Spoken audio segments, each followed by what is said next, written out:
Hey, it's Alex. I wanted to make a video because I get a lot of emails and a lot of direct messages, a lot of comments of kind of the same question over and over and in different wording, but the same preface of it.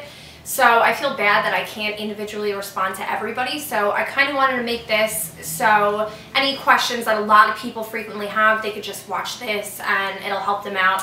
I also gave people the chance to email me questions and tweet me questions, and some of them are kind of ridiculous, and I'm just going to read them because, I mean, they're your questions and I'm here to answer them for you. So I hope that this can answer a lot of everybody's questions. All right, first question, it's an email that I got, is you are an amazing soul. Thank you. What's your sign, and do you think that that has an effect on you being an empath? I'm a Virgo, which is a sign that is very prone to hypochondria, overthinking, overanalyzing. Virgos are very prone to worry a lot, and empaths are natural worriers, so I think that it had a huge effect on me as an empath. I think that I wouldn't be as sensitive if I wasn't a Virgo, because I think any Virgo I've ever met is already super sensitive to stuff and to worrying and overthinking and overanalyzing, and that's very much so what empaths do, because they're picking up on all the energies and the vibes around them, and they're always second guessing or thinking. So I 100% think that being a Virgo has everything to do with affecting me as an empath. I'm an empath, so as you know, I'm extremely in tune with others' emotions, and I hate to be that person that makes someone else feel bad. So a lot of the times I don't stick up for myself or say what I feel needs to be said, because I fear I'll make someone else upset and then reflect those feelings upon myself. So it's easier for me to keep quiet, but deep down I know it hurts my soul. How do I be self-assertive without coming off as rude and still maintain my kind, peaceful, loving Libra attitude? It took me many years to learn how to be assertive with myself. I would always be the person that would kind of sit there and never speak up for myself or never say how I truly felt to anybody, and it did a lot of damage later in life, and it got me to a point where I would kind of like snap about what my opinion in something was, or standing up for myself, because I was trying to find that balance, which a Libra, the scales of balance.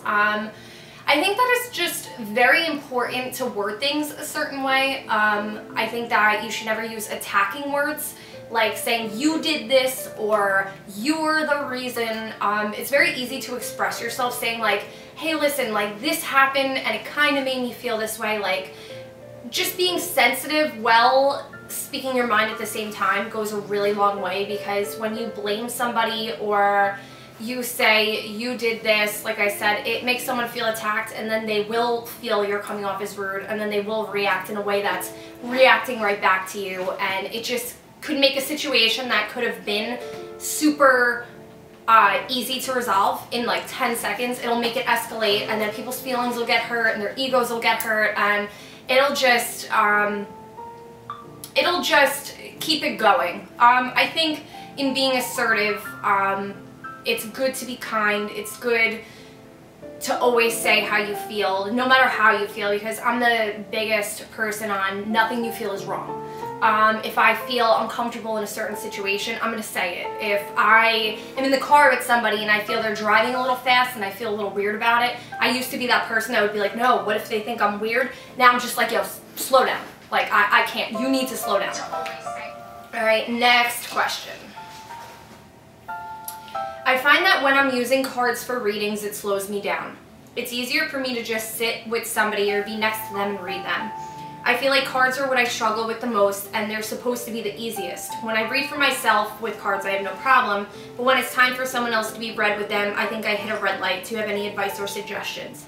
I think there are some people that are so blessed in reading cards, and they master that energy, and that's just what they do. There are some people that use tea leaves. There are some people that, I mean, I met a woman that uses just a regular playing card deck and focuses on the numerology.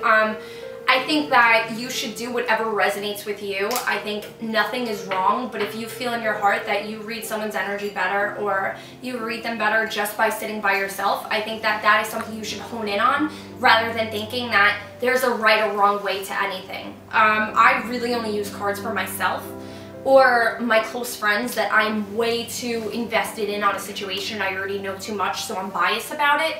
I use that so I could have, so I could get an unbiased view on it, because I'm very protective of my friends. So in certain situations, I will kind of get a little dramatic. Yeah, I think just do whatever resonates for you.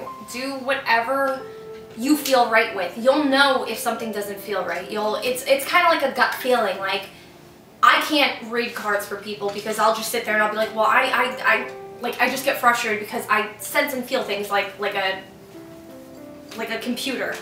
So I think just use them for yourself. I mean, I'm guilty. I have like 12 different decks of Doreen Virtue's cards, and they're really only for myself. So just do what works for you and just hone in on what you feel you're good at. Cards aren't a way to make something easier, because I don't think things should be easier. I think that you should be more focused on the best information and reading for somebody that will bring them to the best source of peace, rather than what is easier on you. Next question. How did you know you were an empath?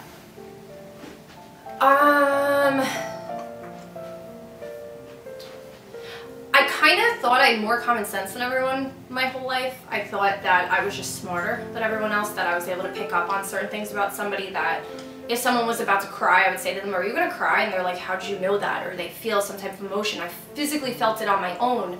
And I think just, I don't even know how to describe it. Like, my intuition just, I knew that there was something different about me.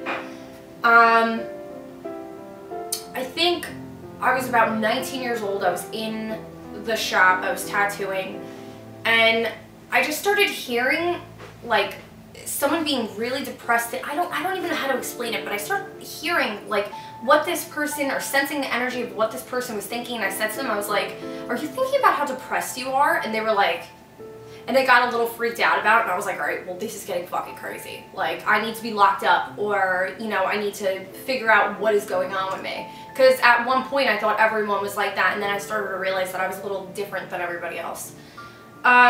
So I literally Googled, I can hear inside people's heads, and the word empath came up, and then I started reading all about it, and it was kind of like something clicked, and I finally felt a place of home. Like a home feeling, like, wow, this describes me, like this explains everything that I've ever went through, why I'm so sensitive, why I feel the need to help everybody, that injured bird syndrome, why I feel like I need to save everyone, or why I'm going into relationships with people that are completely broken and emotionally unavailable, but I think I could fix them.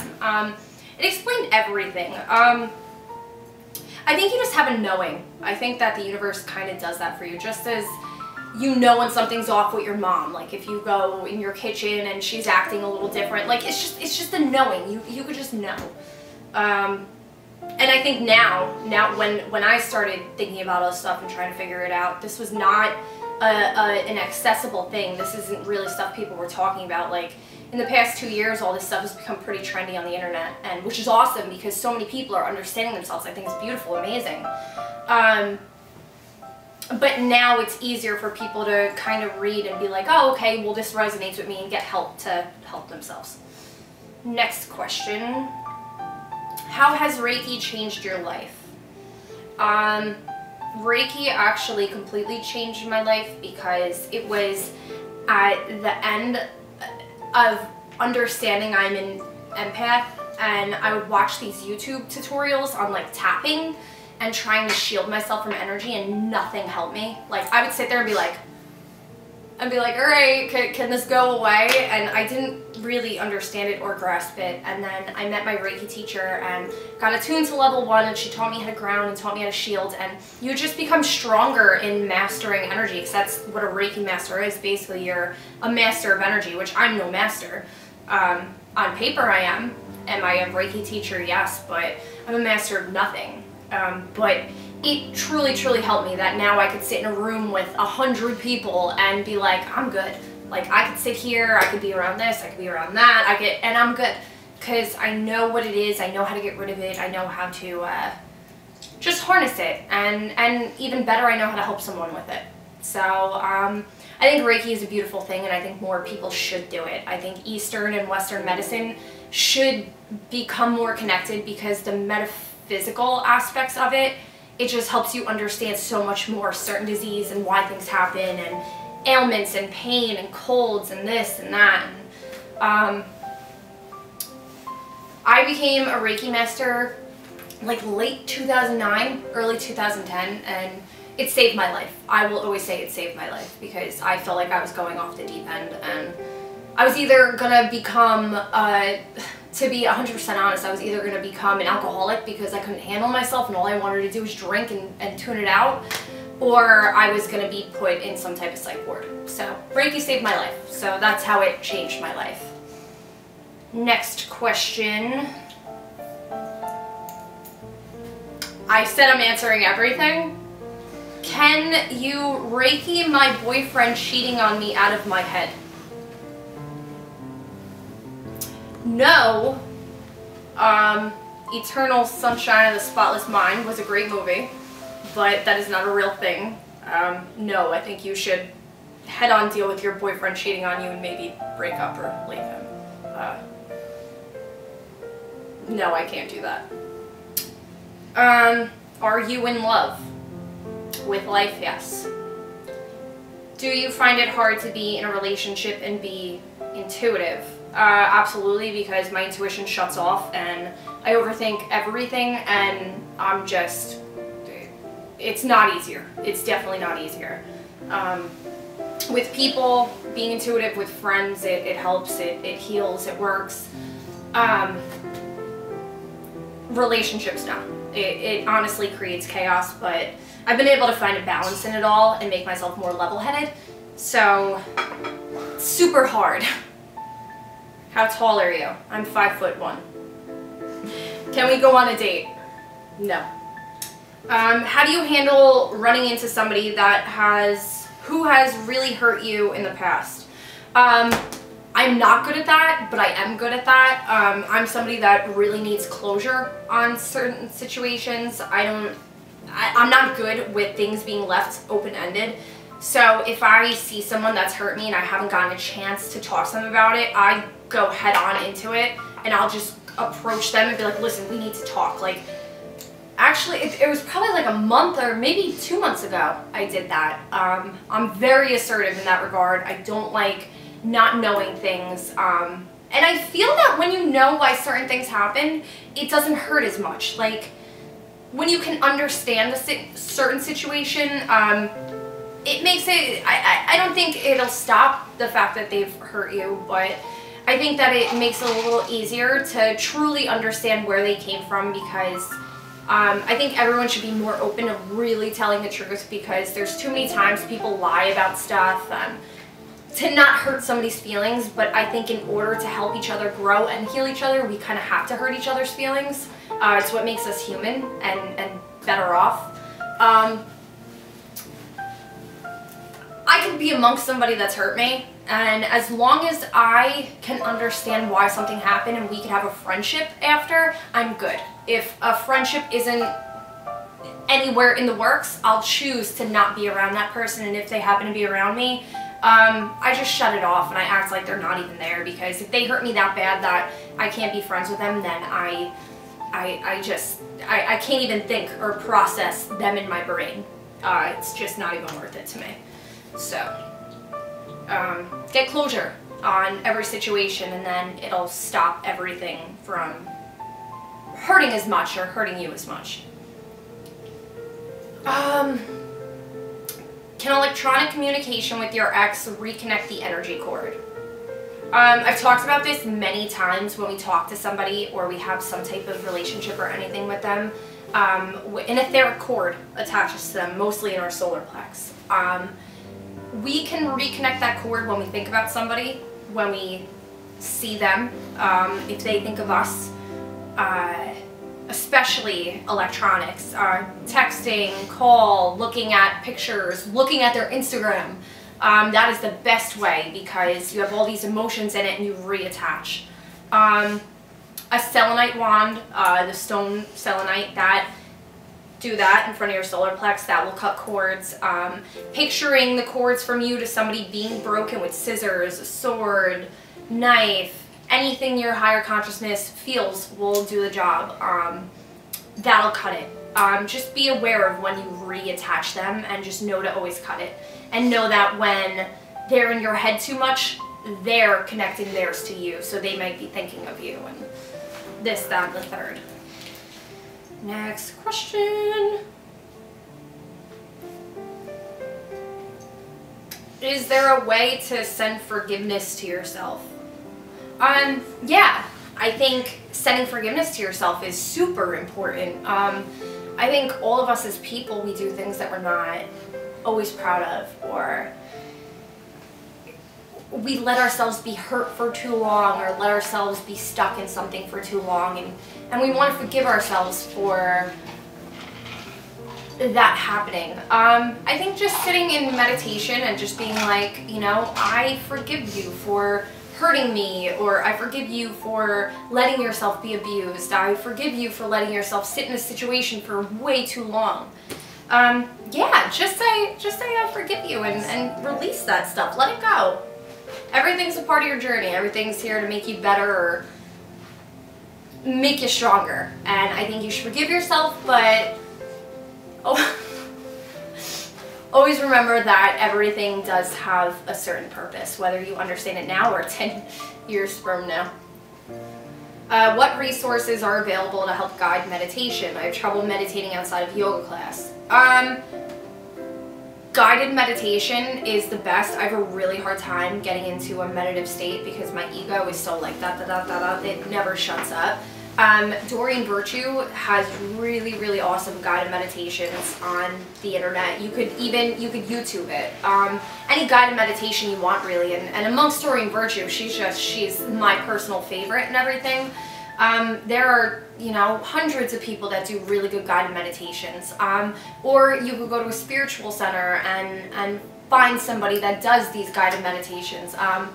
In the next like 5 months, I plan on putting a lot of past life, inner child, guided meditations on the internet. So maybe just wait out for me, and maybe I could help you with that. I'm like really proud of it. So shameless promotion. Next question. Is there any ritual or practice to help get over the negative effects past relationships have had on you? I think those are the ones that sit with us the absolute longest, the things that somebody we've dated has done to us. I mean, I still, like I was with this sociopath for a while who lied about everything, and everything was fake. So, I mean, I have a trust issue to a certain degree that I still try and get rid of, that if I'm dating someone, everything is fake. Everything that they say is not real. I think it takes time, and I think it takes really like analyzing the relationship and what you got out of it and the purpose that it had to happen, and really realizing that not everybody is that way. I think anyone should go back to a past relationship and kind of do soul retrieval, because a last relationship, a part of yourself, a part of your higher self, your soul, stays stuck in that person, in that situation, and you have never evolved past it, which is a lot of why we date the same types of people, or we can't find ourselves truly falling in love with the next person because of what someone else has done to us. A part of you is still stuck in that situation, so you kind of have to do a lot of meditations and face that person and kind of pull yourself back out of it, and pull where you stopped evolving in terms of love and relationships with that person, because it'll just affect you in the long run, and it'll make you not really be able to ever love someone that way again. I know that my relationship from when I was 18 years old had an effect on me even now, and I'm going to be 27. It was somebody that said, I love you so much, I'm so in love with you. It was the first person that ever said it to me, and I was so young and reckless in the way that I felt that it was like, here, have all of me. And we broke up in a very awful way, and so it kind of has stuck with me even all these years, that somebody is just going to say these things to me and then leave me. And then that staying stuck in my head for years, where did it bring me? To a sociopath. I think that goes hand in hand with forgiving yourself of certain situations. I think it goes hand in hand with forgiving somebody else for what they did. And I think writing down lists, this is one of my favorite things to do with people I've dated or ex-boyfriends. Writing down their name, what they did to me, like the awful things, like, oh, he cheated on me, oh, I knocked in his door and he was screwing his ex-girlfriend, he was banging a girl in my bed in my house. And then writing kind of what you took out of those situations and why you feel you're a better person and why you feel like your heart is more beautiful, as scarred as it can be. And that in itself kind of reverses the damage and gets rid of the scars of that. But that's something I'm actually going to make a video on, so stay tuned for that. I feel like that's as many questions as I'm going to get to, because a lot of them are kind of super personal. I have a video that is in the works of the sociopath and the empath, that, you know, in the next month, that will be out. I don't know. I think that's it. So I hope that covered a lot, and I hope everyone has the best day, and I hope that people could take out of what I just talked about. All right? Have a good one. Bye.